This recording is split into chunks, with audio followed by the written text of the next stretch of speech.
இந்து கோயில் இருந்த இடத்தில் மசூதி கட்டப்பட்டதாக எழுந்த சர்ச்சையை தொடர்ந்து உத்தரப்பிரதேசத்தில் நிகழ்ந்த வன்முறையில் குறைந்தது 4 பேர் உயிரிழந்த சம்பவம் பெரும் அதிர்வலைகளை ஏற்படுத்தியுள்ளது.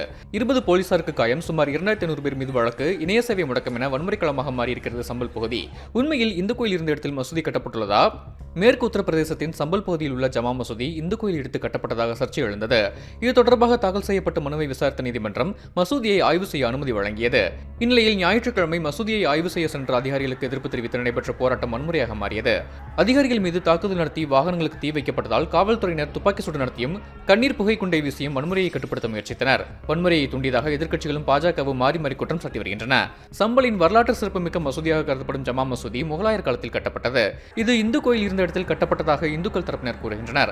ஆனால் இதை மறுக்கும் இஸ்லாமியர்கள் இருதரப்பிற்கும் இடையே தேவையற்ற மோதலை சிலர் வேண்டுமென்றே தூண்டுவதாக குற்றம் சாட்டியுள்ளனர். இந்து முஸ்லீம் இடையே பாஜக வேற்றுமையை உருவாக்குவதாக ராகுல் காந்தி உள்ளிட்ட எதிர்க்கட்சித் தலைவர்களும் கண்டனம் தெரிவித்துள்ளனர்.